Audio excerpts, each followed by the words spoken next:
তোমায় আমি একদমই বিশ্বাস করি না। এরাই হচ্ছে চলচ্চিত্র জগতের সব থেকে মানে নিকৃষ্টতম প্রাণ। পরিবর্তনটা ভীষণ আসবে জানো, আষ্টে পৃষ্ঠে জড়িয়ে যাবে। আমরা রাজনীতি খাই, আমরা রাজনীতি করবো, আমরা রাজনীতি চলাচল করি। নমস্কার, আমি চিনি। চিনির সাথে চায়ের আড্ডার আরো একটা নতুন এপিসোডে আপনাদের সবাইকে ওয়েলকাম। সিনেমার পর্দাতে আমরা যা দেখি তা হলো আলো, ছায়া এবং অভিনয়ের জাদুকরি কোলাজ। আর এই জাদুর পেছনে যে আসল জাদুকর রয়েছেন তিনি হচ্ছেন পরিচালক। আর আজকে আমার এই পডকাস্টে যেই রয়েছেন তিনি হচ্ছেন আমাদের সবার প্রিয় পরিচালক সৈকত দাস। সৈকত দা, নমস্কার। নমস্কার। কেমন আছো বলো? খুব ভালো আছি এবং সবথেকে ভালো আছি এখানে এসে, কারণ এত মিষ্টি একটা নাম, চিনির সাথে চায়ের আড্ডা। যদিও চিনিটা একটা ডায়াবেটিক ব্যাপার, যারা ডায়াবেটিক পেশেন্ট হ্যাঁ। এবং যাদের সুগার আছে তাদের চিনি চলে না, কিন্তু চিনিটা তো অ্যাকচুয়ালি মিষ্টি। হুম। সেই মিষ্টি ব্যাপারটা কিন্তু মনে না থাকলে, সে যতই ডায়াবেটিক হোক, যতই সুগার থাকুক, তো এই নামকরণটার জন্য প্রথমে আমি তোমাদের একটা ভীষণ ধন্যবাদ জানাবো। Thank ভীষণ you, সুন্দর thank you. একটা নাম।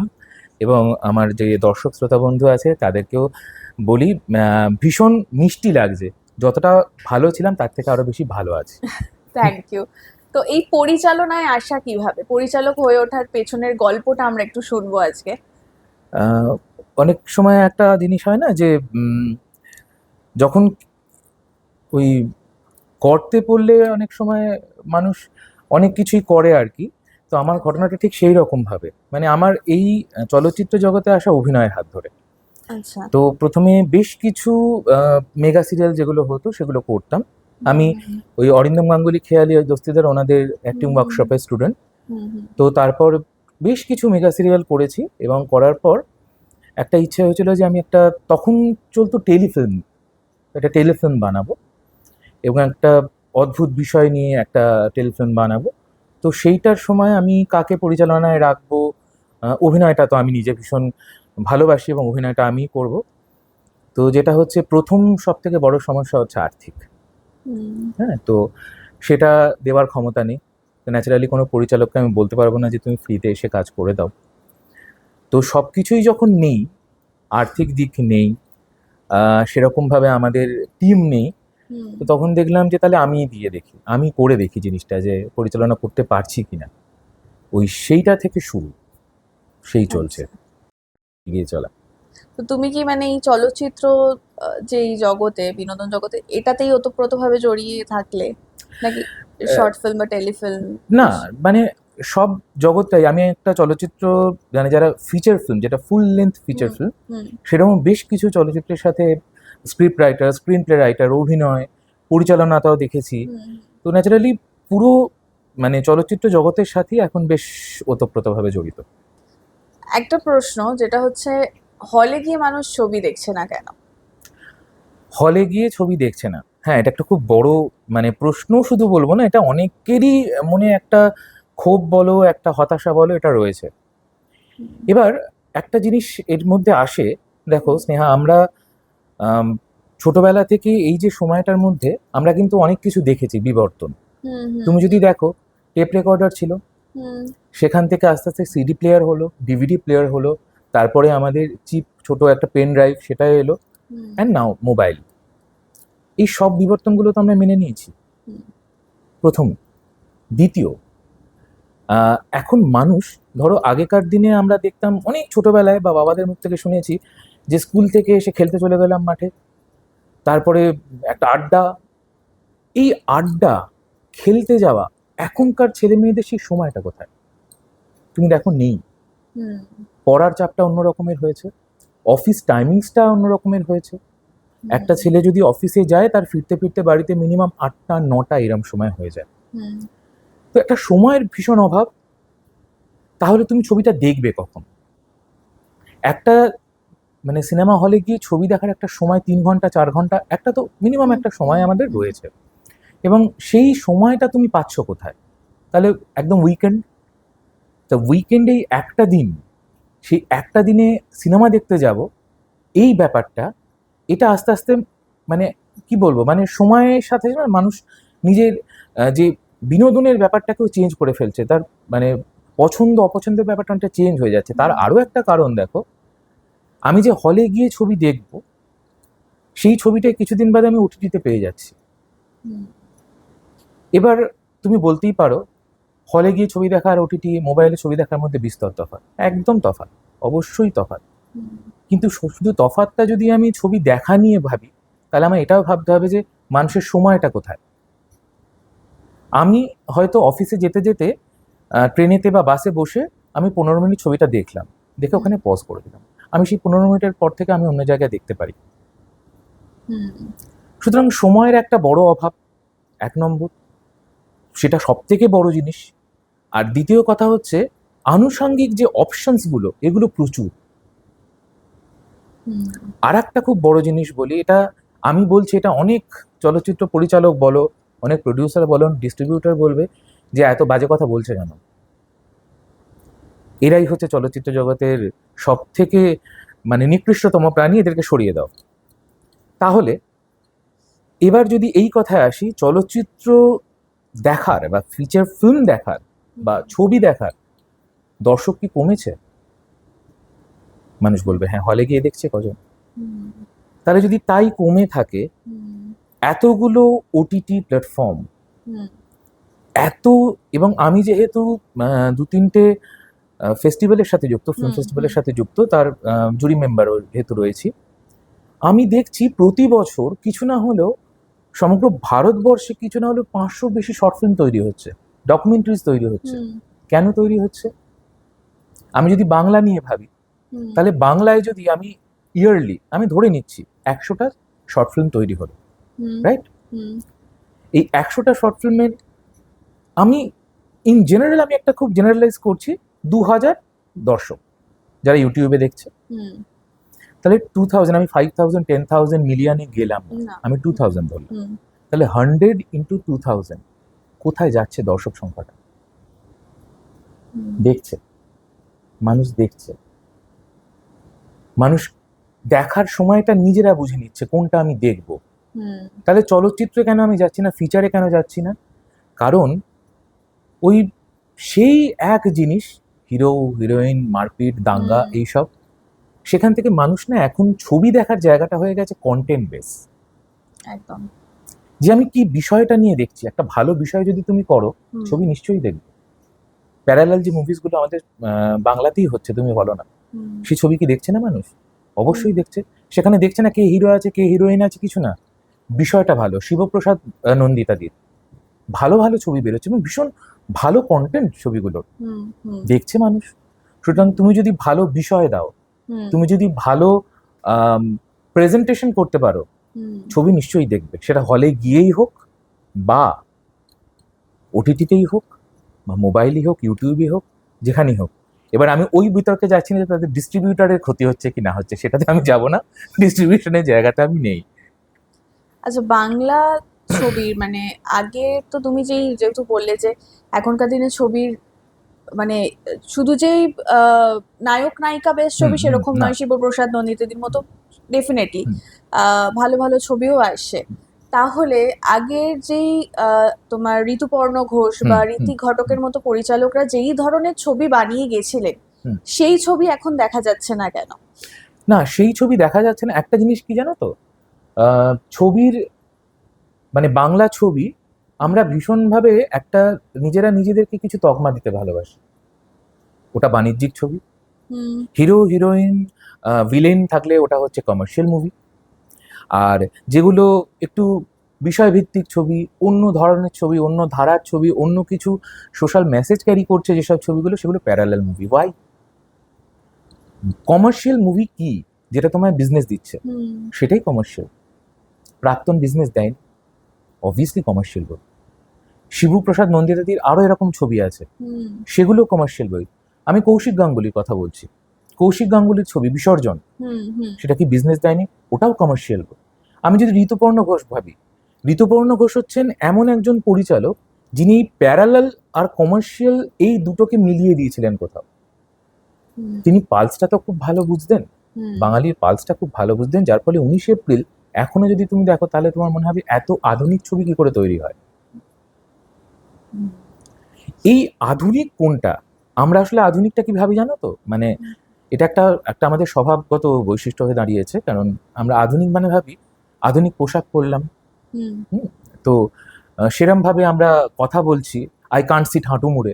হুম তো আই কান্ট সিট হাঁটু মুড়ে এটা কতটা আধুনিক হলো আমি বুঝলাম না, হুম কিন্তু আধুনিকতার ছোঁয়াটা হচ্ছে তুমি এখনকারই বর্তমান জায়গাটাকে কিভাবে আধুনিকভাবে তুমি দেখাচ্ছ, তোমার বিষয়টাকে আধুনিকতার জায়গায় আনছো। সেখানে 19 এপ্রিল আসছে। হুম এবার এখানে না একটা ভাগ তৈরি হয় স্নেহা, যেটা আমি ছবি করতে গিয়ে দেখেছি, তৈরি করতে গিয়ে দেখেছি, যারা প্রডিউসার, হুম যারা ফাইন্যান্সার, হ্যাঁ, তারা না বেশ কিছু মানুষ এখনো রয়েছেন, তারা স্বপন সাহা, তারা হরনাথ চক্রবর্তী, হুম তারা সাউথের কিছু মুভিজ, মানে হয়তো তারা সাউথ ইন্ডিয়া থেকেই এসেছেন, হুম ওই ভাবনা চিন্তাটা নিয়ে বাংলা সেন্টিমেন্টকে গোলাতে চাইছেন। হয় না, যদি তাই গোলাতে যাও হুম তাহলে এই খোকাবাবু যায় লাল জুতো পায় ওটাই হবে। সেটা কিন্তু বাঙালিদের সেন্টিমেন্টটা আসছে না, কখনো আসবে না। তাহলে এবার একটা ডিরেক্টর, মানে একজন পরিচালক, তুমি কার কথা শুনবে? প্রডিউসারের কথা শুনবে, না তুমি তোমার নিজের ভাবনাটাকে প্রডিউসারকে বুঝিয়ে সেইভাবে কাজটা করবে? সেই স্বাধীনতাটা কজন পায়? হুম ঋতুপর্ণ ঘোষ পেয়েছিলেন, এবং কেন পেয়েছিলেন? কারণ সেই মেসেজটা তিনি ক্যারি করেছিলেন, সেই পুরস্কার পেয়েছিলেন, ওনার উপর বিশ্বাসযোগ্যতাটা তৈরি হয়েছিল, তাই প্রডিউসার সেই জায়গায় পয়সা ঢালা যেটাকে বলে ছবিতে, সেটা ঢেলেছিলেন। হুম সত্যজিৎ রায় পথের পাঁচালী কতদিনে কমপ্লিট হয়েছিল? 1.5 বছর 2 বছর ধরে ওই ছবিটা তিনি তৈরি করে, কিন্তু দেখো ছবিটা সেভাবে যদি কমার্শিয়ালি বলো সেটা কিন্তু হিট নয়, হুম কিন্তু অস্কার তো ওই ছবির মাধ্যমেই আমাদের কাছে এসেছে। তাই ওই ভালো ছবি তৈরি হতেই পারে, হুম ভালো জিনিস তৈরি হতেই পারে, হুম সেখানে সব থেকে সাপোর্টটা হচ্ছে আর্থিক। ইকোনমিক্যালি তোমায় যদি কেউ সাপোর্ট করে, বা তোমার যদি সেই পকেটের বেশ জোরটা থাকে, তাহলে আমি আমার বিষয় নিয়ে এগিয়ে যেতেই পারি। হুম আর যদি সেটা না থাকে, তাহলে ওই অফিসে কাজ করার মতো, তুমি এই ফাইলটা নিয়ে এসো তো আমার ওই ফাইলটাই নিয়ে যেতে হবে, হুম তুমি ওইভাবে লেখো তো আমার ওইভাবেই লিখতে হবে, তার বাইরে যেতে পারবো না। কমার্শিয়াল ছবির দর্শক কি তাহলে কমেছে? কমার্শিয়াল ছবি, আমি যে বললাম কমার্শিয়াল ছবির দর্শক কমেনি, দর্শক ছবির একই আছে। আচ্ছা এবার তুমি কোনটাকে বাণিজ্যিকভাবে সফল দেখতে চাইছো, হ্যাঁ, এবার খুব আমি ছোট কথাতেই বলি, ধরো তুমি একটা এত সুন্দর অনুষ্ঠান করছো, হুম পরিচালনা করছো, হুম তো তোমার একটা অনুষ্ঠানের মধ্যে বাঙালিয়ানার ছোঁয়াটা কোথায়? চায়ের সাথে চিনির আড্ডা। হুম তুমি ছবি এই অনুষ্ঠানটার নাম কিন্তু টি ব্রেক দাওনি, না তুমি কিন্তু এই অনুষ্ঠানটার নাম দাওনি কফি উইথ স্নেহা, হুম কখনো দাওনি, তুমি চায়ের সাথে চিনির আড্ডা, কারণ তুমি বাঙালি সেন্টিমেন্টটা বুঝছো, হুম এবং তুমি তখনই বুঝছো তখন তুমি ইন্ডিপেন্ডেন্টলি কাজ করছো, হুম স্বাধীনভাবে কাজ করছো। কথার কথা বলছি, তুমি যদি ফার্দার এই জায়গায় আসো যে সৈকতদা হুম তুমি ফান্ড দাও, আমি একটা অনুষ্ঠানের জায়গায় এসেছি, হুম আমি কিন্তু আমার হিরোগিরি ফলাবো না, ওই নামটা চলবে না, পয়সা তো আমি দিচ্ছি। মানুষকে তুমি কি বেশি মানে খাওয়াতে পারছো, খুব যদি চলতি ভাষায় বলি, হুম তুমি সারা দিন ধরে এফএমএ চালিয়ে রাখছো খোকাবাবু যায় লাল জুতো পায়, ছোটরা কি শুনবে? আমরা তো ছোট থেকে মানুষ হয়েছি, আমরা লতা মঙ্গেশকর শুনেছি, আমরা কিশোর কুমার শুনেছি, আমরা ছোটবেলা থেকে যদি ছবি দেখার কথা বলতো, তুমিও আমার সাথে একমত হবে, ভালো ছবি দেখ, তখন আমরা ভালো ছবি দেখতাম। হুম কলেজে ওঠার পর পাখনা গজালো, অনেক ধরনের ছবি আমরা দেখতে শুরু করলাম, কিন্তু ভালো ছবি প্রথম থেকে দেখতাম। তো সেই ছুটি মানে স্কুলে ছুটি, সেই সময় কখন দূরদর্শনে ছুটে ছুটে অনুষ্ঠান হবে, একটা সেরকম একটা ছবি দেবে, লাল কমল নীলকমল, এইসব আমরা ছোটবেলায় দেখেছি। হ্যাঁ তুমি যেটা মানুষকে দেখাবে বেশি, হুম সেটা তো আমরা দেখাতে পারছি না, হুম আমরা তো কারুর কথায় চলছি। হুম সেই স্বাধীনতাটা কোথায়? সেই স্বাধীনতাটা এলে আমার মনে হয় স্বাধীনভাবে কাজ করার জায়গাটাও বাড়বে, পরিধিটাও বাড়বে, হুম এবং আমরা আরো বেশি ছবি দেখতেও যেতে পারবো, এবং নিজেদের পছন্দের ছবি দেখবো, বাঙালি সেন্টিমেন্টের সাথে ছবিটা দেখতে পারবো। আচ্ছা, বাংলা ছবির যেই পরিবর্তন, হুম। এটা কতটা যুক্তিযত? না অবশ্যই বাংলা ছবির পরিবর্তনটা ভীষণ আসবে জানো তো, ভীষণ, মানে লাইফটা তো ভীষণ চেঞ্জ হয়, পরিবর্তনটা আসবেই। এবং দেখো একটা খুব অদ্ভুত ব্যাপার, এই পরিবর্তনের সাথে তাল মিলিয়েই কিন্তু বেশ কিছু ছবি হচ্ছে হুম পুরনো ছবিকেই আমরা নতুনভাবে কিন্তু দেখছি। একদম। মানুষ যদি বলে পুরনো ছবি দেখবো না, সেটা নয়, হুম, পরিবর্তনের মধ্যে দিয়েই কিন্তু আমরা পুরনো ছবি দেখছি। এবার পরিবর্তনটা না খুব একটা আপেক্ষিক একটা শব্দ, যে পরিবর্তনটা কিসের হচ্ছে? আমার মানসিকতার হচ্ছে, আমার স্বাদের হচ্ছে, হুম, না আমায় জোর করে পরিবর্তনটা চাপিয়ে দেওয়া হচ্ছে? আমার ভেতর থেকে যে পরিবর্তনটা আসছে, সেই পরিবর্তনটা যদি আসল পরিবর্তন হয় তাহলে ভালো, সেটা বাংলা ছবির ক্ষেত্রে ভালো। যেমন বেশ কিছু ছবি হচ্ছে, আমি হয়তো নাম নিচ্ছি না বা তাদের কথা বলছি না, কিন্তু এখনকার প্রচুর পরিচালকরা আছেন যাদেরকে আমরা ইন্ডিপেন্ডেন্ট ফিল্ম মেকার বলি। আমি নিজেও স্বাধীনভাবে কাজ করছি। তো সেই স্বাধীন চলচ্চিত্র যারা পরিচালক রয়েছেন এবং যারা ভালো কাজ করেন, ঋতুপর্ণ ঘোষের পর কৌশিক গাঙ্গুলি অসাধারণ কাজ করছেন, হুম, শিবপ্রসাদ নন্দিতা অসাধারণ কাজ করছেন, হুম, এরকম বহু পরিচালক রয়েছেন যারা অসাধারণ কাজ করছেন। হুম। কিন্তু আমার মনে হয় কোথাও প্রপার জায়গাটা তারা পাচ্ছে না। তার কারণে হতে পারে, সেটা যে কোনো হতে পারে, সোশিও ইকোনমিক হতে পারে, রাজনীতি হতে পারে, যে কোনো কিছু হতে পারে। তাহলে কি বাংলা চলচ্চিত্রের ক্ষেত্রে রাজনীতিটা ম্যাটার করছে? মানে রাজনীতির জায়গাটা মানে কিরকম তুমি বলতে এটা চাইছো? একটা ভয়ঙ্কর প্রশ্ন। রাজনীতি তো আমাদের সাথে আষ্টেপৃষ্টে জড়িয়ে, জানো তো। হুম। আমরা রাজনীতি খাই, আমরা রাজনীতি পড়ি, আমরা রাজনীতি চলাচলও করি। হ্যাঁ, আর সব থেকে মানে খারাপ লাগে যে চলচ্চিত্র জগৎ, মানে আমাদের বাংলা চলচ্চিত্র জগৎ, যেখানে সত্যজিৎ রায়, মৃণাল সেন, ঋত্বিক ঘটকের মতো চলচ্চিত্র পরিচালক, ঋতুপর্ণ ঘোষ, অপর্ণা সেনের মতো চলচ্চিত্র পরিচালক, হুম, সেখানে রাজনীতি জড়িয়ে গেছে, এটা ভাবলেই কিরকম একটা ভয় লাগে। বাংলাকে দেখে কিন্তু মানুষ শিখতো বা শিখতো একসময়, হুম, এবং সেটাই পথপ্রদর্শক ছিল বাংলার হুম, পরিচালকরা। হুম, এখনো বাইরে গেলে সত্যজিৎ রায়, মৃণাল সেন, ঋত্বিক ঘটক, মানে ঋতুপর্ণ ঘোষের কথা আমি শুনি। আমি তোমার একটা ছোট্ট ঘটনা বলি। মুম্বাইতে একটি আন্তর্জাতিক চলচ্চিত্র উৎসব হয়। হুম, তো সেটা আমি দীর্ঘ 3 বছর ধরে যুক্ত, জুরি মেম্বার হিসেবে এবং ক্রিয়েটিভ ডিরেক্টর হিসেবে। আচ্ছা, বহু মুম্বাইতে যারা পরিচালক রয়েছেন, আমি নাম বলছি না, পরিচালক রয়েছেন যারা স্ক্রিপ্ট লেখেন, স্ক্রিন প্লে লেখেন, অভিনয়ের সাথে যুক্ত প্রচুর মানুষের সাথে আমার আলাপ হয়েছিল। আমি রিসেন্ট কথা বলছি, তোমার মাস 4 আগের 5-এর কথা বলছি। তো আমি আমায় বললেন যে তুমি কি কাজ করছো ওখানে? আমি নিজে কিছু ছবি টবি বানাই। তো বললেন যে তুমি মুম্বাইতে চলে এসো, কলকাতায় ছবি বানানোর জায়গা না। আমি কেন? বললো, আমরা যখন কলকাতায় ছবি বানাতে যেতাম আগে, হুম, আমরা ভীষণ প্রাউড ফিল করতাম, আমরা কলকাতায় সত্যজিৎ রায় জায়গায় ছবি বানাতে এসেছি। কিন্তু ওখানে এখন ছবি তৈরি করাটা একটা চ্যালেঞ্জ হয়ে দাঁড়িয়েছে। হুম, এতটাই রাজনীতিকরণ হয়েছে, এবং রাজনীতিকরণটা এমন একটা জায়গায় গেছে হুম, যে আমরা এখানে, যেমন ধরো আমরা একটা অনুষ্ঠান বা একটা শুটিং করছি, একটা 8 ঘন্টা শিফট হয়, তো হুম, সেই 8 ঘন্টার শিফটে একটা ব্রেক হয়, হুম, যে এই সময়টা একটা লাঞ্চ ব্রেক হলো। হুম, তো ওনারা বলছেন, সৈকত, একটা অদ্ভুত ব্যাপার, আমরা একটা শট নিচ্ছি, সেই শটটা নেওয়ার সময় হুম, শেষ হলো না, দেখলাম লাইট ক্যামেরা সমস্ত অফ হয়ে গেল। আমাদের লাঞ্চ ব্রেক হয়ে গেছে, একটার সময় লাঞ্চ ব্রেক বলেছিলেন, লাঞ্চ ব্রেক হয়ে গেছে। একটা পরিচালকের মানে যে কনসেন্ট্রেশনটা, সেটা কোথায় যাবে? সে কি ভাবনা নিয়ে কাজ করবে? হুম, না, এটা এখানকার নিয়ম, এটা কোনোদিন হয়? এটা তো একটা ক্রিয়েটিভ জগৎ। একদম। সেই ক্রিয়েটিভ জগতে আমি একটা জিনিস করছি, সেটা হয়তো আর 8 ঘন্টা সময় যাবে, হুম, যাক না, হুম, তারপরে নয় লাঞ্চ নেব।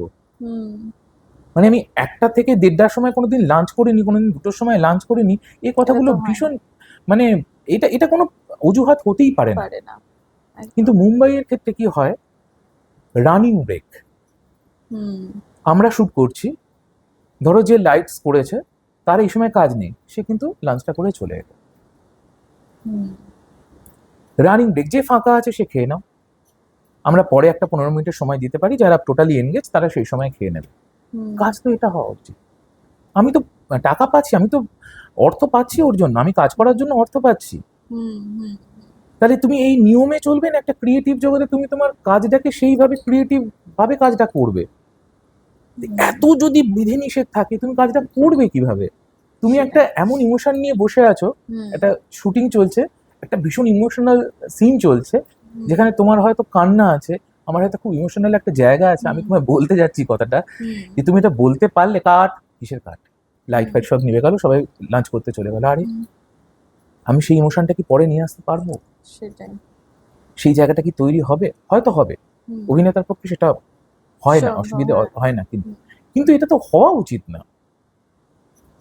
এই রাজনীতিকরণ এবং আজকের রাজনীতির জায়গাটা কোথায় গেছে সেটা আমরা সবাই জানি। এবং আমি কোনো পার্টি পলিটিক্স নিয়ে বলছি না, বাট আমরা আশাবাদী যে এই রাজনীতিকরণ থেকে মুক্তি পেতে হবে, এবং আশা করি মুক্তি পাবে আমাদের চলচ্চিত্র জগৎ। নাহলে কিন্তু আর কোনো ভালো পরিচালক বা ভালো কাজ আমরা পাবো না, একদম পাবো না। আচ্ছা, তুমি তো মুম্বাইতেও কাজ করেছো, কলকাতার হুম। যেই কাজও তুমি করেছো, তো এই কলকাতার মুম্বাইয়ের কাজের কিরকম কি বুঝছো? আর সেখানে পারিশ্রমিকটাও ম্যাটার তো হ্যাঁ, করছে পারিশ্রমিক একটা। একটা ফ্যাক্টর তো বটেই। হ্যাঁ। তবে কি একটা জিনিস ভাবতে হবে স্নেহা, যে আমরা অনেক সময় বলি তো যে এখানে আর কি পাই, মুম্বাই তো অনেক বেশি টাকা, এখানে 5 টাকায় চা পাও, আমি মুম্বাইতে শুধু পাবে না। আমি একটু ইন্টারাপ্ট করছি, আমি শুধু মুম্বাইয়ের কথাও বলবো না, টলিগঞ্জ ইন্ডাস্ট্রি, তার থেকেও হ্যাঁ। আচ্ছা, আমার মানে সাউথ ইন্ডিয়ান ইন্ডাস্ট্রি, হ্যাঁ, এক্স্যাক্টলি সাউথ ইন্ডিয়ান ইন্ডাস্ট্রিতে আমি পরে আসছি, কারণ ওই রকম সিরিয়াস ইন্ডাস্ট্রি আমি দেখিনি। এক্স্যাক্টলি। এবং ওদের শর্ট ফিল্মগুলো এমন ধারার হয়, ওদের নিজস্ব, আমি সেই জায়গাটায় আসছি। তার আগে আমি মুম্বাইয়ের কথা বলি। হ্যাঁ। মুম্বাইতে আমরা বলি অনেক সময় যে এখানে আর কি টাকা পয়সা আছে, মুম্বাইতে অনেক বেশি পয়সা আছে, অনেক কিছুই আছে। তো আমি যদি প্রথম থেকেই এটা ভেবে রাখি যে আমি ফার্স্টেই শুট করবো, ফার্স্টেই ব্লেজার পরবো, সেটা হয় না। একটা তো গ্রাসরুট লেভেল থেকে উঠতে হবে তোমার। প্রথমেই কেউ চাকরি জীবনে যদি ঢোকো, চাকরি জীবনে ঢুকে তোমাকে প্রথমেই কেউ 1 লাখ, 1.5 লাখ, 3 লাখ টাকা তোমায় দিয়ে দেবে না। আর যদি সেটা দেয়ও তোমাকে, এতদিনের পরিশ্রম, এতদিনের পড়াশুনো, সেইটা থেকে তোমায় আসতে হবে। এটা তো একটা মানবেই। আর সব থেকে বড় কথা, মুম্বাই ফিল্ম ইন্ডাস্ট্রি ভীষণ সিরিয়াস, তোমায় কাজ করিয়ে নিতে জানে। এবং আমরা এখানে যেভাবে কাজ করে অভ্যস্ত, সেই জিনিসটা ওখানে চলে না। আমি তোমাকে পে করছি, তুমি তোমার 110% তুমি আমায় দেবে। দূর, এই টাকায় আমি আর কি করব, এর থেকে বেশি হয় না এখানে আমাদের যেমন হয়।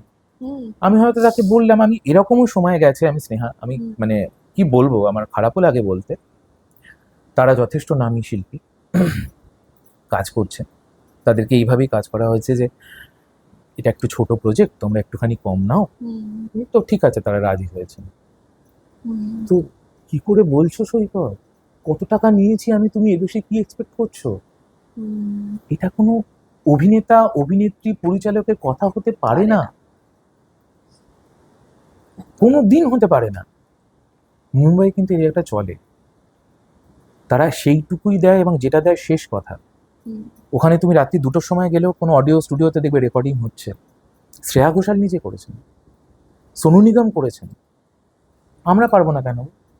সেটাই। আমাদের স্টুডিওতে রাত্রি 8টা বাজলে, সৈকতদা 8টা হলো, হ্যাঁ কমপ্লিট করতে হবে, তো তোমার কাজের জায়গাটাতে তোমার শেষ হয়ে যাচ্ছে। কেউ এসে বলছে হ্যাঁ ঘুম পেয়ে গেছে, হ্যাঁ আর শর্ট নিতে পারছি না, কালকে করিস। এই যে একটা দিন গ্যাপ হচ্ছে, তাতে প্রডিউসারের কতটা ক্ষতি হচ্ছে। তাহলে আজও অমিতাভ বচ্চন এসে মেকআপ ভ্যানে না গিয়ে স্পটে যে ফ্লোর আছে, সেই ফ্লোরে বসে চুপচাপ উনি অভিনয়টা দেখতেন না সবাই কি করছে, ওই জন্য উনি অমিতাভ বচ্চন। আর যদি তুমি সাউথ ইন্ডিয়ান ইন্ডাস্ট্রির কথা ভাবো, ওখানকার দর্শক শ্রোতারা না মারাত্মক ভালো। তুমি যা কাজ করছো ওরা দেখতে আগ্রহী, ওরা না মানে ও সাউথ ইন্ডিয়ার কাজ, আরে আমায় দেখতে হবে, আমার ওখানকার কাজ আমায় দেখতে হবে, জিনিসটা খারাপ ভালো যাই হোক, সে পয়সা দিয়ে কিন্তু দেখবে কাজটা। আর আমার বলতে দ্বিধা নেই, মানে আমি নিজে তো এতদিন ধরে মানে ব্যাপারটা নিয়ে অভ্যস্ত। কাজটা কি করছে সৈকত, হ্যাঁ কি কাজ করবে, ছোটখাটো শরীরে মানে দেখতে হবে না, ছেড়ে দে। আবার 10 টাকা টিকিট, ও এই এখানে ঘুরে বেড়ায়, ওখানে চা খায়, ও নিশ্চিত দেখবো না। আমরাই না আমাদের শত্রু। কখনো আমরা ভাবি না যে ঠিক আছে একটা ভালো কাজ করছে, চলো ওর সাথে গিয়ে দাঁড়াই, ওর সাথে সহযোগিতা করি। আর্থিক দিক থেকে না করতেই পারি, কিন্তু আমি আমার থেকে কিছুটা আমি ইনপুট দিই, যেটা যদি ওদের ভালো হয়। হুম, সেই সহযোগিতা, সেই জায়গাটা নেই, যেটা সাউথ ইন্ডিয়ান ইন্ডাস্ট্রিতে ভীষণ রকমের আছে। ওরা ভীষণ একতা একতা, রয়েছে হ্যাঁ। ওদের মধ্যে, এবং ওরা নিজেদের কাজটাকে ভীষণ ভালোবাসে, তাই ভালো কাজ হয়। কারণ আমি জানি আমি একটা ভালো কাজ করলে আমার আশেপাশে যারা বন্ধু বান্ধব আছে প্রত্যেকে আমার হেল্প করবে, হুম, আমি ভালো কাজ করব। আমি ধার করেও কাজ করব, কারণ জানি আমি ধারটা কালকে উঠে আসবে। হুম, কারণ ওরাই তো আমায় 10 টাকা হোক, 100 টাকা হোক, 200 টাকা হোক দেখে আমার ছবিটা দেখবে, আমার তো টাকাটা উঠে আসবে। আর এখানে ঢাললে আমি তো জানি কিছুই দেখবে না। আমায় তখন ধরতে হবে, সোশ্যাল মিডিয়া ধরে বলতে হবে যে আমার প্রমোশন করো। হুম। হ্যাঁ, এখন তো এখন তো ম্যাক্সিমাম তাই হচ্ছে, এটাই তফাৎ। আসলে আমরা আমাদের শক্তি, সত্যি, ওটাই। আর কিছু না। মানে পাশে কেউ কারোর দাঁড়ায় না। না, তোমার মানে পা ধরে টেনে নামানোর প্রচুর নামানোর, লোক হ্যাঁ। পাবে, প্রচুর লোক পাবে। আর সব থেকে যেটা খারাপ জিনিস, এখানে গুণের বিচারটা খুব কম হয় স্নেহা, হুম, ভীষণ কম হয়। এখন একটা এমন জায়গা দাঁড়িয়েছে, এখন এটা আমি মিথ্যে বলবো না, এটা বলিউড ইন্ডাস্ট্রিতেও রয়েছে। তুমি জানো, আমরা যখন প্রথম কাজ শুরু করি তখন অনেক ছোট, যখন আমি অভিনয়ের জন্য যেতাম বিভিন্ন হাউসে, হুম, আমাদের কি দিতে হতো, পোর্টফোলিও দিতে হতো, হুম, কিছু ছবি দিতে হতো। হুম, তো তারা ছবি দেখে বলতো এই ছবিটা আমায় দিয়ে যান, পেছনে নাম্বার লিখে আপনার হাইট টাইট কি আছে না আছে দিয়ে একটা বায়োডাটা, কি কাজ করেছেন না করেছেন এটা দিয়ে চলে যেত।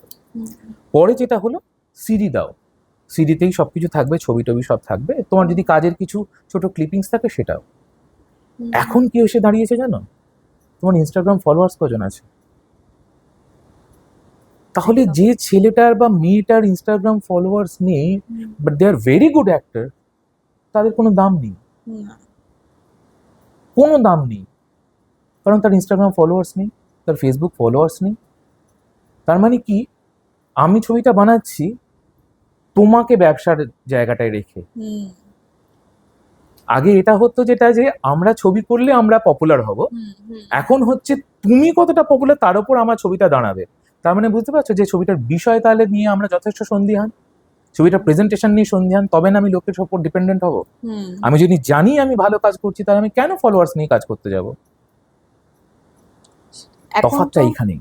এখন যেটা আমি ম্যাক্সিমাম দেখি যে যারা ইউটিউবার, টিকটকার, তাদের নিয়ে ছবি তৈরি হচ্ছে। হ্যাঁ, তারা শর্ট ফিল্মে হ্যাঁ, নামছে, তারা ডিরেকশন হ্যাঁ, দিচ্ছে। হ্যাঁ, মানে আদেও তারা অভিনয়ের জানে কিনা সেটা আমার হ্যাঁ, ডাউট মানে আছে। আহ, আমি ভালো টিকটক করতে পারছি, আমি ভালো রিল বানাতে পারছি, হ্যাঁ। এবং সেটা থেকে আমি অভিনেতা অভিনেত্রী হয়ে যাচ্ছি, হুম, এবং ভালো ক্যারেক্টার। হুম, হুম, তারা এখন শর্ত রাখছে, হুম, কটা ডায়লগ আছে, কটা সিন আছে আমায় বলুন, আমি হুম, তবে যাব। তাহলে যারা অভিনয়টা শিখে করছে, হুম, যাদের ভেতরে একটা অদ্ভুত রকমের তাগিদ আছে, যারা ইনবর্ন অ্যাক্টর যাদেরকে বলা হয়, আমরা প্রত্যেকে অভিনেতা, আমরা প্রত্যেকে অভিনেতা অভিনেত্রী। হুম, মানে এটা অরিন্দম দা খেয়ালিদি বলতেন। হুম, তো আমরা বলতাম যে না, আমরা অভিনয় তো শিখতে এসেছি তোমাদের কাছে। হুম, বলে তোদের থেকে বড় অভিনেতা অভিনেত্রী কেউ নয়। হুম, না কেন? মা বাবাকে তো গুছিয়ে মিথ্যে বলিস, সেটা তো মা বাবা মানেও, হুম, তাহলে তো সেটা তুই অভিনয় করছিস, মিথ্যেই তো। হুম, হুম, তা অভিনেতা অভিনেত্রী প্রত্যেকে, কিন্তু হয়তো টেকনিক্যালি হুম, আমরা হয়তো কিছু শিখি, কিন্তু আজকের জায়গাটায় না বড্ড এই জায়গাটা চলে এসছে। হুম, মানে আমার খুব খারাপ লাগছে বলতে, কিন্তু গুণের মানটা খুব কম, খুব কম বিচার করা হয়, একদমই তাই। যার ফলে না আমরা মানে বাংলা ছবির জগতে রবি ঘোষ, হুম, আমি হিরো যারা একদম মানে হিরো হিরোইনের কথা বাদ দিলাম, যারা হুম, অন্য ধারার অভিনয়ের জায়গা, যারা ততটাই কমেডি করেছে, ততটাই তারা স্টিরিও কমেডি রেখে করেছে, গল্প হলেও সত্যি সত্যি এইসব যেসব হুম, ছবিগুলো হুম, ছিল। তুলসী চক্রবর্তী, আচ্ছা তুমি বলো তো, তখন আম, এই বিষয় থেকেই আসছি, এখন তো ছবি করাটা না অনেক সহজ হুম, স্নেহা, ভীষণ সহজ। কিন্তু তুমি ভাবো, আমি একটা জিনিস ভাবি ছবি দেখতে দেখতে, যে অনেক পুরনো যারা ছবি বানাতেন, হুম, হুম, পরশ পাথর, গল্প হলেও সত্যি, হুম, উত্তম কুমার সুচিত্রা প্রচুর ছবি আছে, সৌমিত্র চট্টোপাধ্যায়ের প্রচুর ছবি আছে। আচ্ছা তখন কোথায় এসি মেকআপ ভ্যান ছিল বলো তো? একদম। তুমি জানো এখন বলিউড ইন্ডাস্ট্রিতেও রয়েছে, যদি হিরো কেউ হয় বা হিরোইন কেউ হয়, তার প্রথম শর্ত কি থাকে জানো? আমার সঙ্গে 5 জন যাবে শুটিংয়ে, সেই 5 জনকে হেয়ার ড্রেসার, মেকআপ আর্টিস্ট নয়, তারা তো রয়েছে। হুম, তার বাইরে রিল বানানোর জন্য লোক যাবে, ক্যামেরা নিয়ে, মেকআপ নিয়ে, কন্টেন্ট নিয়ে তারা থাকবে, রিল বানাবে, ছবি তুলবে, পার্সোনাল। সেই খরচটা একটা প্রডিউসার কেন বহন করবে বলতে পারো? একদম উত্তম কুমারকে তো নিয়ে যেতে হতো না। না। আমাদের তখনকার দিনের অভিনেতা অভিনেত্রীরা কি পেয়েছেন বলো তো? হুম, কিন্তু সেই সাবলীল অভিনয়টা কোথায় এখন? কোথায়? হুম, নেই, সেই জায়গাটাই নেই। এবং সব থেকে খারাপ কি লাগে, তুমি যেটা বলছি না যে রিলস যারা বানায় তারাই পরিচালক হয়ে যাচ্ছে, ভীষণ সত্যি কথা। এবার দেখো না তো, পরিচালক যে হয় না, হুম, অভিনয়টা তাকে জানতে হয়, নাহলে তুমি ভালো পরিচালক হতে পারবে না। পরিচালক হচ্ছে এমন একজন মানুষ হুম, যাকে অভিনয় জানতে হবে, যাকে ক্যামেরা জানতে হবে, যাকে এডিটিং জানতে হবে, যাকে আর্ট সেট আপ জানতে হবে, লাইটস জানতে হবে, তবে সে পরিচালক হতে পারছে। হুম, আমি 30 জন বেস্ট লোককে নিয়ে চলে গেলাম ছবি বানাতে, ঠিক আছে, সে তার মতো লাইট করলো, তার মতো ক্যামেরা করলো, যে তার মতো এডিটিং করলো, সবকিছুই করলো, ছবির না প্রাণটা কোথাও থাকে না। হুম, যে গল্প লিখছে সে যে ভাবনা চিন্তা করে লিখেছে, যে ডায়লগস লিখেছে সে যে ভাবনা চিন্তা করে লিখেছে, পরিচালক কি সেই ভাবনাটাকে অ্যাক্টরদের মাধ্যমে বাইরে আনতে পারলো পরিচালনার মাধ্যমে? আমি তোমাকে স্নেহা বললাম, স্নেহা এই সিনটায় তোমায় কাঁদতে হবে। হুম, কান্না বিভিন্ন রকমের হয়, বিভিন্ন রকমের হয়। একটা ছোট্ট তোমায় জিনিস বলি, আমার এটা কথা বলতে বলতেই মনে এলো। হুম, ধরো যে জিনিসগুলো শিখতাম তো আমরা, হুম, এখন কিছু অভিনেতা অভিনেত্রীর মধ্যে সেই জিনিসটা আমি জানি না আছে কিনা। একটা খুব সহজ কথা, আমি কাল সকালে তোমাদের বাড়ি যাব, হুম, যে লিখেছে সে হয়তো লিখেছে আমি কাল সকালে তোমাদের বাড়ি যাব। এবার দেখো কতটা চেঞ্জ হচ্ছে জিনিসটা। আমি বলছি অ্যাক্টর হিসেবে, হুম, আমি কাল সকালে তোমাদের বাড়ি যাব, হুম, তাহলে উত্তরটা কি, প্রশ্নটা কি হলো? কে যাবে? আমি যাব। হুম, তুমি বললে আমি কাল সকালে তোমাদের বাড়ি যাব, হুম, প্রশ্নটা কিন্তু চেঞ্জ হয়ে গেল, তুমি কবে যাবে? আসবে। হুম, কেউ একটা বললো আমি কাল সকালে তোমাদের বাড়ি যাব, টাইম চলে এলো। হুম, আমি কাল সকালে তোমাদের বাড়ি যাব, হুম, তার মানে আমি তোমাদের, দেখো প্রশ্ন পুরো চেঞ্জ হচ্ছে কিন্তু। আমি কাল সকালে তোমাদের বাড়ি যাব, কোথায় যাব? বাড়ি যাব। আমি কাল সকালে তোমাদের বাড়ি যাব মানে যাচ্ছি। হুম, হুম, হুম, এবার তুমি আমায় বলো, যে স্ক্রিপ্ট লিখেছে সে কি বিষয় নিয়ে, কি ভাবনা চিন্তা নিয়ে লিখেছে, তুমি কি করে বুঝবে? সে- এটা তো তার ভাবনাটার ভেতর এটা তো ঢুকতে পরিচালককে বুঝতে হবে, হুম, যে আমি কোথায় স্ক্যান করাবো একটা হুম, অ্যাক্টরকে, কিভাবে যে জিনিসটা বলবো আমি এইভাবে করতে। ঋতুপর্ণ ঘোষ ওয়াজ এ ভেরি গুড অ্যাক্টর। হুম, কৌশিক গাঙ্গুলি অসাধারণ অভিনেতা, হুম, তার কথাই হবে না। শিবপ্রসাদ আহ, হুম, উনি নিজে খুব বড় অভিনেতা। হুম, অপর্ণা সেন অসাধারণ অভিনেতা। এবং যারা বড় বড় চলচ্চিত্র পরিচালক, তারা প্রত্যেকে সেই জিনিসটাকে বের করে আনতেন একটা অ্যাক্টর অ্যাক্ট্রেসদের কাছ থেকে। হুম, যার ফলে তরুণ মজুমদার, হুম, খুব একটা ছোট্ট উদাহরণ দিই, হুম, ঋতুপর্ণা সেনগুপ্ত, হুম, তাকে তো আমরা বিভিন্ন ছবিতে দেখেছি, বিভিন্ন হুম, মাপের অভিনয় আমরা দেখেছি। হুম, তুমি দেখো আলো কিন্তু একদম আলাদা, হুম, প্রাক্তন একদম, একদম আলাদা। এটা পরিচালকের ক্যারিশমা। হুম। একটাই অভিনেত্রী যাকে বিভিন্ন রকমের অভিনয় করতে কাজ দেখা কিভাবে যাচ্ছে, করিয়ে নেব সেটা পরিচালকের সম্পূর্ণ পরিচালকের দায়িত্ব। দায়িত্ব। আবার এটাও বলছি, ইয়ং জেনারেশন যারা আছে, হুম, যারা রিলস বানায়, যারা এখন মোবাইলে বিভিন্ন কাজকর্ম করছে, হুম, তারা যথেষ্ট রেগে যাবে আমার ওপর, রাগার ব্যাপার নয়। হুম, একটা পজিটিভ দিকও কিন্তু আছে স্নেহা, হুম, সবকিছুরই তো ভালো খারাপ আছে। হুম, এবার রিলস তুমি কি দেখবে, বা তুমি কোনটা দেখতে ভালোবাসছো? হুম, স্বামী স্ত্রীর মধ্যে মারামারি তো রিলসে ভরে গেছে, হ্যাঁ, মানে এই রিলসগুলো দেখতে মানুষ খুব এনজয় করে। ঝগড়া অশান্তি মারামারি দেখতে আমরা ভীষণ ভালোবাসি, ফ্যাক্ট। এটা সবাই দেখতে খুব ভালোবাসে। এবার তুমি সেটা দেখছো, হুম, তাহলে তুমি যদি সেটাই দেখো, অশালীন ভাষার ব্যবহার সেটাও দেখছি, হুম, মিলিয়ন মিলিয়ন ভিউয়ার্স, এর মধ্যেও কিছু রিলস আছে স্নেহা, আমি ভালো রিলসের কথা আসছি পরে, হুম, এই রকম রিলসের মধ্যে কিছু রিলস আছে স্নেহা, হুম, সেই রিলসের মধ্যেও যখন আমি দেখি কি অসাধারণ লাইট করেছে, হুম, তাই জন্য দেখতে ভালো লাগছে, বা ক্যামেরার এই শটটা তো, অ্যাঙ্গেলটা তো ভালো, এটা কি সত্যি জেনে নিয়েছে? আমি কথার কথা বলছি, হুম, ঝগড়া অশান্তি হচ্ছে, একটা বাটি ছুঁড়ে মারলো, হুম, আরে এখানটা তো শ্যাডো পড়লো না। হুম, আমি তখন ভাবলাম যে এটা শ্যাডোটা পড়লো না কেন, বাড়িতে টিউবলাইট থাকলে তো শ্যাডো পড়ে ভাই, একে লাইট ইউজ করছে, তাহলে কিন্তু এখান থেকেও মানুষ শিখছে। শিখছে না কিন্তু তা নয়। তার সব থেকে বড় উদাহরণ তোমরা।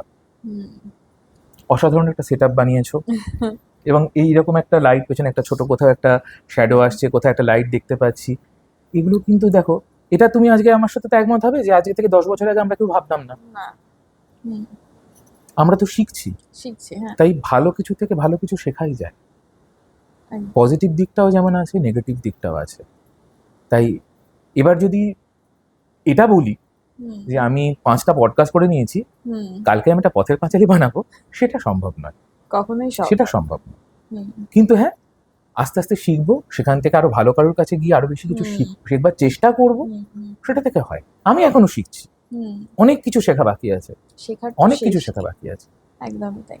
আচ্ছা, এই যে ধরো শর্ট ফিল্ম, ডকুমেন্টারি, তারপর অ্যানিমেটেড ফিল্ম এখন খুব পপুলার।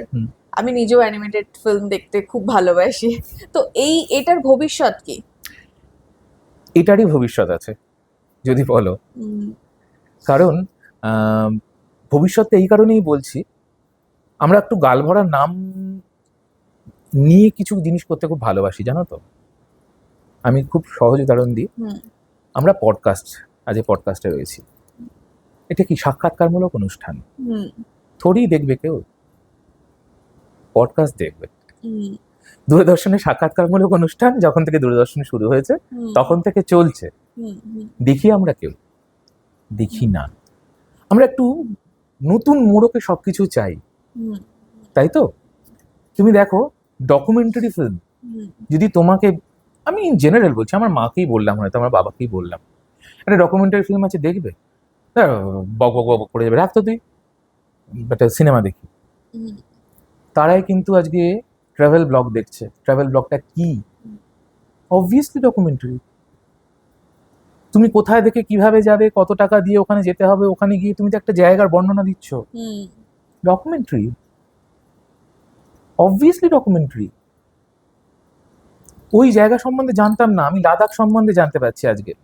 লাদাখে কোথায় কি আছে, কি এখান থেকে এই ব্লগটা থেকে পাবো, কেউ বলছে আমরা ওই ডকুমেন্টারি থেকে পাবো। আমরা কিন্তু নামটা চেঞ্জ করেছি, কিন্তু ভবিষ্যৎটা এটাই। মানুষ ডকুমেন্টারি দেখছে, মানুষ শহর সম্বন্ধে জানছে, মানুষ বিদেশ সম্বন্ধে জানছে। একটা অদ্ভুত ব্যাপার দেখেছো, যারা রান্না করেন তারা আজকে কতটা পপুলার, বহু মানুষ রয়েছেন, কিন্তু সেই রান্নাটাই যদি দেখো তুমি, রাঁধুনি বলে একটা অনুষ্ঠান শুরু করো, কজন দেখবে? কিন্তু তারা ওই ব্লগটা দেখবো, একটা ব্লগ দেখবো, নামটা বেশ গালভরা নাম পেয়েছি, ব্লগ দেখবো, কারণ ওখানে মজা আছে, ওখানে আমার মতো করে কথা বলছে কেউ একজন, ঠিক আছে? মানে আমি হয়তো বসেছি ক্যামেরার সামনে, তোমার সাথেই বসেছি, আমি তোমার সাথে বললাম চলচ্চিত্র জগৎ একটা ভীষণ আমাদের একটা সৃজনশীলতার জায়গা, এইভাবে বললাম। হ্যাঁ, ওপারে যে একজন একটা ছেলে বসে আছে, সে হয়তো কলেজে পড়ে, বাবা, যেই আমি বললাম ফিল্ম ইন্ডাস্ট্রি একটা দারুণ ক্রিয়েটিভ জায়গা, ফট করে কিন্তু একটা স্ট্রাইক পড়লো। ওই নামগুলো খুব চেনে, ক্রিয়েটিভ নামটা খুব ভালো বোঝে, ফিল্ম ইন্ডাস্ট্রিটা খুব ভালো বোঝে, সৃজনশীলতাটাও না বুঝতেও পারে। আলুর খোসা ছাড়িয়ে আলুটাকে কেটে আমি এইখানে রান্নায় দেব। একজন বললো আলুর জামা কাপড়টা ছাড়িয়ে নিলাম, তোমার মুখে সঙ্গে সঙ্গে হাসি ফুটলো, কারণ বেশ ভালো লাগলো শুনতে, রিলেট করতে পারছে। তাই আমাদের সময়ের যা অভাব, আমাদের কাজের এত পরিধিটা এত অন্যরকমের হয়ে গেছে, আমরা এতটাই ব্যস্ত হয়ে পড়েছি, সর্বোপরি আমরা একা হয়ে পড়েছি স্নেহা। এই সময়টা এমনই একটা সময়, 5 জন বন্ধু মিলে বসলেও আমরা 5 জনে মোবাইল দেখি, গল্প করি না। কোনটা হোয়াটসঅ্যাপে আমার মেসেজ ঢুকলো, ফেসবুকে আমার কি মেসেজ ঢুকলো, আমরা এই জায়গায় এসেছি। এবং সেই জায়গায় দাঁড়িয়ে 5 জন বন্ধু মিলে সিনেমা দেখতে যাব, আশা করাটাই ভুল, আশা করাটাই ভুল। কি আশা করবো সেখানে? সেখানে কিন্তু একজন বসে, আরে বাবা এটা শর্ট ফিল্ম আছে, দেখি তো এটা কতক্ষণ, তুমি দেখবে যে কোনো শর্ট ফিল্মে, আচ্ছা 10 মিনিট হয়ে যাবে, ততক্ষণে আমি যতীন দাস পার্ক পৌঁছে যাব, এটাই থাকবে। এখন ফিচার ফিল্মের লেন্থ তুমি দেখো, 16 মতো আর ফিচার ফিল্ম হচ্ছে না। এখন 1.5 ঘন্টারও ছবি হচ্ছে, এখন 1 ঘন্টারও ফিচার ফিল্ম হচ্ছে। 1 ঘন্টার ফিচার ফিল্ম হতো নাকি আগে? সময়ের অভাব, এটাই ভবিষ্যৎ। তাহলে কি বাংলা ছবির বিনিয়োগ কি কমছে? এই- এটার ক্ষেত্রে বলবো ও সেই একটা জায়গাতেই, একটা হচ্ছে রাজনীতিকরণ, আর দ্বিতীয়ত হচ্ছে সঠিক, আমি লিডারই বলবো, ক্যাপ্টেন বলবো। আমি যদি মানে একটা জাহাজের ক্যাপ্টেন যদি সঠিক না পাই, তাহলে সঠিক বিনিয়োগ হয়তো হচ্ছে, কিন্তু সঠিক বিনিয়োগটা হচ্ছে বলে আমার মনে হয় না। তোমায় আমি বিশ্বাস করতে পারছি না স্নেহা, তোমায় আমি একদমই বিশ্বাস করি না স্নেহা। আমি যেটা বলবো সেটা তোমায় শুনতে হবে, দ্যাটস দ্য পয়েন্ট। তুমি ডিরেক্টর, আমি তোমার কথা শুনবো না, তাই কাজটা কি করে হবে? তো সেই বিশ্বাসযোগ্যতাটা যখন বাড়বে স্নেহা, না আমার মনে হয় সেই বিনিয়োগটা বাড়বে। সফল বিনিয়োগ, অবশ্যই কোট আনকোট বলতে হয়, সফল বিনিয়োগ, যেখানে তুমি আমায় বিশ্বাস করো, আমি তোমায় বিশ্বাস করি, তুমি ভালো কাজ করবে সেটা আমার বিশ্বাস, আর আমি তোমাকে পুরোপুরি সহযোগিতা করব সেটা তোমার বিশ্বাস। দুটো বিশ্বাস যখন এক হবে, ভালো কাজ হবে। আমি যদি বিশ্বাসটাই না করতে পারলাম যে তুমি কি করবে না করবে, কাজ কোনো দিন ভালো হবে না, সেই জায়গাটাই আসবে না। অভিনয়ের ক্ষেত্রেও তাই। আমি যদি আমার ডিরেক্টরকে মানে অভিনেতারা না বলা হয় যে নরম কাদামাটি, তুমি যে শেপ আমায় দিতে চাইবে আমি সেই শেপে যাব। আর আমি যদি এরম ভাবে বসে থাকি, আমি 4টে অ্যাওয়ার্ড পাওয়ার অ্যাক্টর, তুমি আমায় কি শেখাবে হে, আমি এটাকে এইভাবেই বলবো, তাহলেই তো তোমার উপর বিশ্বাসটা নেই, ভরসাটা নেই আমার। আমি তো অলরেডি একটা মাটির জিনিস নিয়ে তৈরি হয়ে বসেই আছি, তুমি আমায় কি করবে? তুমি বরং ভাঙবে, আমি ভাঙবো, গড়বো না, এটাই আসে। আচ্ছা, একটা প্রশ্ন যেটা হচ্ছে, যারা থিয়েটারে অভিনয় করে তারাই কি ভালো অভিনয় সিনেমাতে করতে পারে? মানে পরিচালক হিসেবে তুমি কি কি দেখো, ভাবে দেখো এইটা এই একটা, জিনিসটা? হ্যাঁ এটা একটা ঠিক, খুব ভালো প্রশ্ন করেছো। এটা না একটা বিতর্ক রয়েইছে। হ্যাঁ, সফল থিয়েটার অভিনেতা মানেই সে যে চলচ্চিত্র জগতে সফল অভিনেতা, সেটা কিন্তু হয় না, হয় না। আমার ব্যক্তিগতভাবে আমার যেটা মত, সৌমিত্র চট্টোপাধ্যায় সফল অভিনেতা থিয়েটার এবং চলচ্চিত্র জগতেও। তুমি এমন কিছু অভিনেতার নাম করো যারা থিয়েটার করেনি, তারাও কিন্তু অত্যন্ত সফল চলচ্চিত্র জগতে। তাহলে কেন, মানে থিয়েটারের অভিনয় মানেই সে ভালো চলচ্চিত্র অভিনেতা হবে তা নয়। কেন বলছি, ধরো আমি বলছি থিয়েটারে যারা অভিনয় করেন তারা প্রত্যেকে ভালো অভিনেতা, প্রত্যেকে ভালো অভিনেতা, কিন্তু চলচ্চিত্র জগৎটা একটু অন্য। থিয়েটারটা তুমি কি করছো, তোমার সামনে এখানে বসে আছি, ধরো তুমি আমায় ক্যামেরা চলচ্চিত্রে, আমি এখান থেকে অভিনয়টা করব, আমি এখান থেকে তোমায় বলতে পারবো কি রে ভালো আছিস। তো মানে ফিল্মের ক্ষেত্রে সেই ব্যাপারগুলো কিন্তু আসে, ফিল্মের ক্ষেত্রে এইটা খুব বড় কাজ করে, ফেসটা, ফেসিয়াল এক্সপ্রেশনটা খুব বড় কাজ করে। তো সেটার ক্ষেত্রে আমার মনে হয় কিছু সমস্যা থেকে যায়, মানে দুটো দিক একদম দুটো আলাদা, বা দুটোকে সামঞ্জস্য রেখে যারা চলতে পারে তারা সব জায়গাতেই ভীষণ সাবলীল এবং সব জায়গাতেই ভীষণ তারা সার্থক সেই জায়গায়। ইনফ্যাক্ট এখন তো আমি দেখছি যারা থিয়েটার থেকে অভিনয় জগতে যাননি, তারা আবার নতুন করে থিয়েটারে জয়েন করছেন, থিয়েটার করছেন। থিয়েটারের আনন্দটা আবার আলাদা আলাদা, হ্যাঁ, ওটার একটা আলাদা আনন্দ আছে, ওটার একটা আলাদা ভালো লাগা আছে। আর ছবির জগৎটা পুরোপুরি অন্যরকম, দুটো পুরোপুরি দুরকম জায়গা আর কি। হ্যাঁ, তো সেই দুটোতে মিল খাইয়ে দুটোর সমান ব্যাপারটাকে বুঝে যারা করতে পারেন, দে আর অবভিয়াসলি মানে দুদিকেই ভীষণভাবে সফল। না হলে ওইখানে ভালো করলেই সে ভালো ফিচার ফিল্মে বা চলচ্চিত্রে কাজ করতে পারবে, ভালো সফল অভিনেতা, বা চলচ্চিত্রে সফল অভিনেতা, তারা গিয়ে থিয়েটারে ভালো সফল অভিনেতা সেটা না হতেই পারে, বা হয় না অনেক সময়। কিছু মজার ঘটনা শুনবো এই ডিরেকশন দিতে গিয়ে, এরকম কোনো এক্সপিরিয়েন্স ও মজার ঘটনা একটুখানি শুনি। ডিরেকশন দিদিকে বেশ কিছু মজার ঘটনা ঘটেছে। হুম, তো আমরা শুটিং করছিলাম শান্তিনিকেতনে। অসাধারণ একটা স্পট। হুম, তো সেখানে ওইরকম জঙ্গলের পাড় একটা ওখানে শট চলছে। হুম, তো যে অভিনেতা দুজন আমার সাথে কাজ করছিলেন, তারা বয়সে অল্প ছোট। তো ডায়লগটা এরকম ছিল যে আমি যেন তোর কোলে মাথা রেখে আমি আহ, তোর হাতে সিঁদুর পরে তোর কোলে মাথা রেখেই যাতে আমি আমার শেষ নিঃশ্বাস ত্যাগ করতে পারি। এটা হচ্ছে ডায়লগের মূল জায়গা। এবার আমি ডায়লগের ক্ষেত্রে সবসময়তেই ছাড় দিয়ে রাখি, যেটা তোমার নিজের থেকে বেরোবে হুম, বিষয়টাকে ভেবে নিয়ে তুমি সেভাবেই বলবে।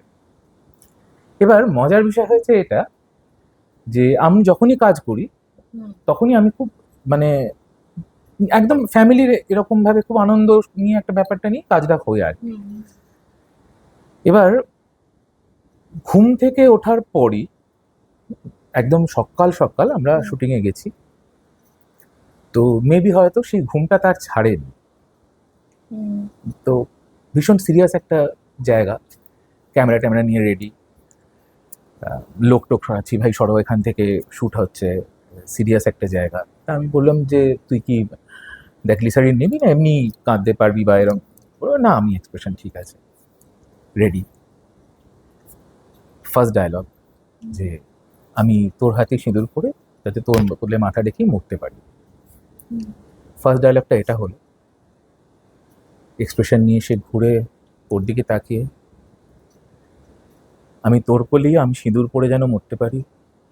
আর না, তোর কোলে সিঁদুর পরে না, সিঁদুরটা তুই পরবি না, সিঁদুরটা ও পরাবে, হুম, ঠিক আছে? আমি যেন তোর হাতে সিঁদুর পরে সিঁদুরের কোলে মাথা রেখে, সিঁদুরের কোলে মাথা রেখে নয়, ওর কোলে মাথা রেখে। হুম, তো ডায়লগটা সবকিছু হওয়ার পর যেটায় দাঁড়ালো, হুম, সে লাস্টে এটা হলো যে আমি মরতে পারি বললে হবে? আমি মরতে পারি বললে হবে না, কারণ ওই পার্টিকুলার ওই ডায়লগের ওইটা আমার চাই। হুম, হুম, এটা তো চলছে, কিন্তু বাদবাকি যে প্রাণীরা ওখানে ঘোরাফেরা করছে হুম, তারা তো আর আমাদের শুটিংটা হচ্ছে না, যেমন ছাগল, হ্যাঁ, গরু, এবং তাদের মধ্যে একটা অসম্ভব বিরক্তি ভাব একটা ডায়লগ নিয়ে চলছে, অদ্ভুত রকম ভাবে ছাগল ডেকে উঠছে, হ্যাঁ, সেটায় হাসি পেয়ে যাচ্ছে। এবং কি অদ্ভুত ব্যাপার, ওই সিনটা আমি নিতেই পারলাম না। হুম, হুম, নয় ছাগল ডাকছে, নাহলে সে সিঁদুর ভুলে যাচ্ছে, নাহলে তার কোল ভুলে যাচ্ছে, কখনো তার ঘাড়ে মাথা রেখে দিচ্ছে, কখনো হাসতে কাঁদতে গিয়ে হেসে ফেলছে। মানে এরকম যে কতবার ঘটেছে হুম, সে তো মানে বলে বোঝাতে পারবো না। তবে একটা খুব মজার ঘটনা ঘটেছিল, যেটা বলতে পারো যে আমার প্রথম ফিচার ফিল্ম, আমি অভিনেতাও ছিলাম, হুম, এবং যিনি ডিরেকশন দিচ্ছিলেন, নাম করব না, তিনি ডিরেকশনের ডটাও জানেন না। এবং আমার সঙ্গে যিনি অভিনয় করছিলেন, আহ, মানে তিনি বাংলা চলচ্চিত্র জগতের অন্যতম মহানায়িকা সুপ্রিয়া দেবী। আচ্ছা, তো এবার আমার যে ক্যারেক্টারটা ছিল হুম, সেটা ছিল একটা ফেমিনিন ছেলে, যার চুল আছে বড়, সে মেয়েলি সাজতে ভালোবাসে। আর আমার ঠাকুমার রোলটা করছিলেন সুপ্রিয়া দেবী। হুম, তো তখন ওনার অনেকটাই বয়স, আমি 2012-13 কথা বলছি। হুম, তো এবার ন্যাচারালি উনিও উইগ পরেছেন, আমিও উইগ পরেছি, একটা অদ্ভুত রকমের হেয়ার কাটিং এর ইয়েটা করা ছিল। তো আমার সিনটা ছিল এরকম যে ঠাকুমা বলবেন যে আমি মরে গেলে তোর কি হবে। হুম, তো তখন আমি যেটা করব যে আমি ওই শুয়ে আছি, কোনো রকমে কোলে গিয়ে জড়িয়ে ধরবো, জড়িয়ে ধরে বলবো যে না তুমি মরবে না। সিনটা ছিল এরকম। এবার দুজনেরই চোখে গ্লিসারিন লাগবে, হুম, কান্না কারুর আসছে না, ডিরেক্টরকে দেখে আর কি। হুম, হুম, কারণ ডিরেক্টর ক্যামেরার সামনে ঠিক এইরকম ভাবে বসে ঘুমোচ্ছেন। আর সুপ্রদীপ অনেকক্ষণ দেখলেন, দেখে বললেন কি করব, ও জাগবে নাকি আমরা শটটা দিয়ে নেবো। তো ওখানে আমি অ্যাসিস্ট করছিলাম, আমি বললাম যে না চলো দিয়ে নিই। বলে হ্যাঁ ও ঘুম থেকে কখন উঠবে আমার উপরে ছেড়ে দে, আমরা করে নিই। হুম, দিয়ে আমি অ্যাকশন বলে সিনটা হচ্ছে গ্লিসারিনটা নিয়ে। উনি বলেছেন যে আহ, আমি চলে গেলে তোর কি হবে, ভীষণ একটা ইমোশনাল জায়গা। Pin drop silence. আমি চলে গেলে তোর কি হবে? হুম, আমি ঠিক উঠে ঘুরতে যাব, হুম, ফট করে একটা আওয়াজ এলো, কাট কাট, বাড়ি যাও বাড়ি যাও, রেডি, শেষ শেষ। সুপ্রিয়া কি বলছেন যে তোমার কে ডিরেক্টর বানিয়েছে? হুম, মানে তুমি জানোই না শটটা কোথায় হচ্ছে। হুম, আমি কতবার গ্লিসারিন নেবো চোখে? একটা মানুষ তো, একটা ছোট্ট ডায়লগ তুমি জানোই না এটা শুটিং হচ্ছিল। মানে এরকমও অভিজ্ঞতা রয়েছে। আবার এরকমও সিন রয়েছে, সেটা দীঘাতে আমরা শুট করছিলাম হুম, সন্ধেবেলা। হুম, সেই ঘুমানোর ঘটনা, ঘুমানোর পর একটা ঘরের মধ্যে সিন, দুজন বসে আছে কথা বলছে আর দরজার কাছে একজন আসবে। হুম, তো ডায়লগটা এরকম যে মেঘ, মল্লারদা এসছে। হুম, তা সে বলবে যে ও না, আমি দেখা করবো না, হুম, ক্যামেরা এখানে বসানো। তা ওকে লুক দিতে হবে এইরম জায়গায়, দিয়ে এর দিকে তাকিয়ে আবার এরম বলবে। হুম। তো বললো মেঘ, মল্লারদা আসছে।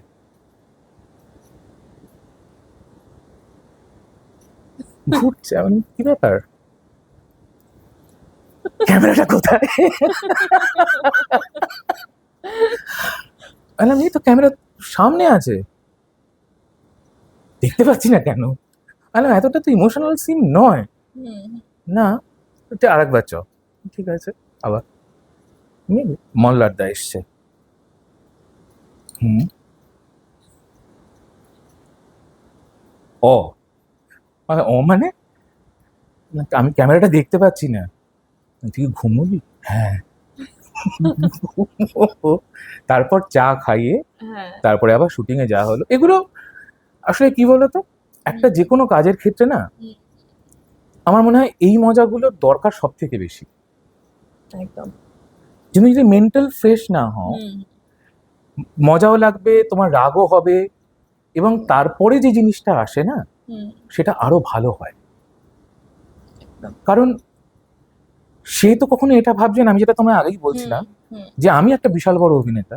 হুম, এই যে সে করছে জিনিসটা যে আমি দেখতে পাচ্ছি না, এর মধ্যেও কিন্তু সিরিয়াসনেস আছে স্নেহা। হুম, আমি দেখতে পাচ্ছি না, যদি এখানে কিন্তু খুব তাবড় একটা অভিনেতা হতো, হুম, সে ঘুমের মধ্যেও কিন্তু জিনিসটাকে ম্যানেজ করে বেরিয়ে যেত, কিন্তু ব্যাপারটায় প্রাণ আসতো না।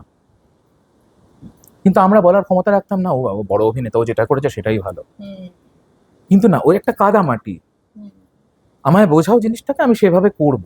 হুম, আমার মনে হয় এগুলোও দরকার আছে, এই মজাগুলো খুব প্রয়োজন। প্রয়োজন। তবে ভালো লাগে, এইভাবেই ভালো আছি। আমাদের চলচ্চিত্র জগৎ রাজনীতিকরণ থেকে এগিয়ে হ্যাঁ, হ্যাঁ, সামনে এগোক, মুক্ত হোক, রাজনীতি মুক্ত হোক, সফল বিনিয়োগ আসুক, হ্যাঁ, এবং পরস্পরের বিশ্বাসযোগ্যতাটা বাড়ুক, একদম তাই। তাহলে ভালো। লাস্ট তোমাকে একটা কথা জিজ্ঞেস করবো, যেটা হচ্ছে তোমার নিজের শর্ট ফিল্ম, যেটা ট্রান্সজেন্ডার নিয়ে তুমি কাজ হুম, করেছো, হুম, সেই ছবি সম্পর্কে একটু কিছু আমি শুনতে চাই। হুম। এটা প্রথম একটা পার্ট আমরা করেছিলাম অনেক আগে, 2014 সময় করেছিলাম। তো সেটাতে আমি যখন ছবিটা করব, পরিচালনা করব ভেবেছিলাম, অভিনয় করব ভাবিনি। হুম, তো সেই ক্যারেক্টারের জন্য আমি আমাদের ইন্ডাস্ট্রিরই 2-3 জনকে বলেছিলাম, তারা বলেছিল আমরা এই অভিনয় করব না। হুম, তো আমি যার কাছে অভিনয় শিখতাম তাকেই জিজ্ঞেস করলাম যে এরম একটা ক্যারেক্টার কেউ করবে না বলছে, তখন বলছে, তুই কেন অভিনয় শিখেছিস, তুই কর। হুম, তো আমি করেছিলাম, এবং করার পর আমার যেটা সবচেয়ে ভয় ছিল, যে ইউন্যাক বা হিজড়াদের যে অভিনয়, হুম, হুম, সেইভাবে সেজে অভিনয়টা করব, আমার বাড়ির লোক কিভাবে নেবে, আমার মা বাবা কিভাবে নেবে ব্যাপারটা। মা খুব ব্যাপারটা নিয়েছিল যে অভিনয় করতে গেলে ঠিক আছে, হুম, বাবা হয়তো অতটা স্বতঃস্ফূর্ত ছিলেন না হুম, সেই সময়।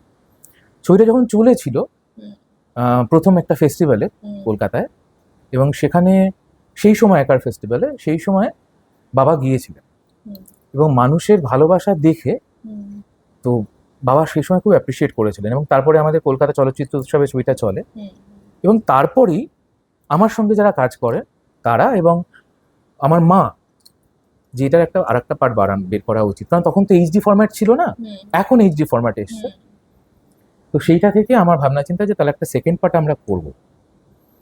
সেখানে অভিনয় করেছি আমি, আমার সঙ্গে সুমন, অমিত, এরকম অনেকেই ছিল।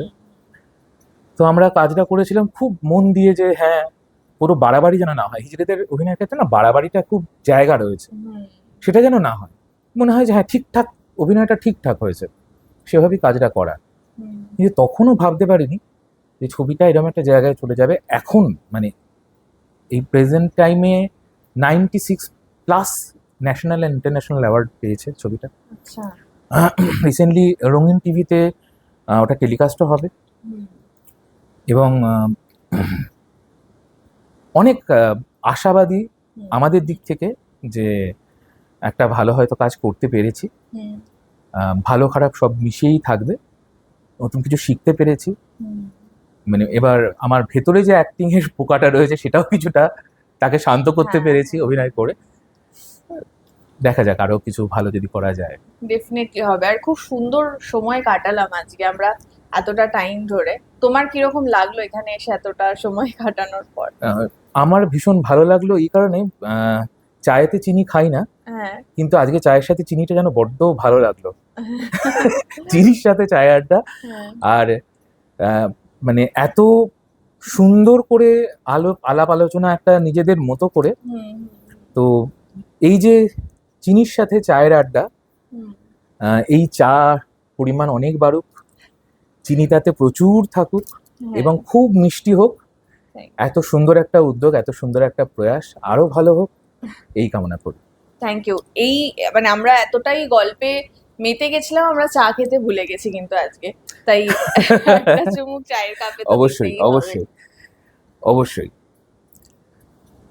তো আমার মনে হয় যে তোমাদের এই চিনির সাথে চায়ের আড্ডাতে যারা ডায়াবেটিক পেশেন্ট আছে, যারা সুগারের রুগী, হুম, তারা এর আলো আলো ভালো, মানে তাদের যে মিষ্টি খেতে পারি না যে আক্ষেপটা হয়, সেটা আমার মনে হয় এখানে এলে পূর্ণ হয়ে যাবে। একদমই তাই। তো আজকে আমরা এপিসোড একদম শেষের দিকে। আমার তো খুবই ভালো লেগেছে পুরো অনুষ্ঠানটা। আমি ভীষণ এনজয় করেছি। আশা করি আপনারা যারা পর্দার ওই পারে রয়েছেন তারাও বোর হননি, তারাও এনজয় করেছেন। অনেক কিছু জানতে পারলাম, অনেক কিছু জানতে পারলেন আপনারাও। তাই থ্যাংক ইউ সো মাচ এতক্ষণ আমাদের সাথে। আমার তো ভীষণ ভালো লাগলো অনুষ্ঠানটা, ভীষণ এনজয় করেছি তোমার সাথে এই গোটা টাইম। আর অনুষ্ঠানের শেষে এই ছোট্ট টোকেন অফ ও, লাভটা, এটা থ্যাংক আমাদের ইউ চিনির সো সাথে চায়ের আড্ডার মাচ, পক্ষ থেকে thank you so much, most my welcome. Pleasure, thank you. Thank you so much যারা এতক্ষণ ধরে আমাদের পডকাস্টটি দেখলেন এবং শুনলেন। আমাদের আপকামিং ভিডিওর আপডেটগুলো পেতে গেলে আমাদের সাবস্ক্রাইব বাটনটা টিপে দেবেন, আর বেল আইকনটা তো অবশ্যই প্রেস করবেন যাতে আমাদের আপকামিং ভিডিওর আপডেটগুলো আপনারা পেয়ে যান।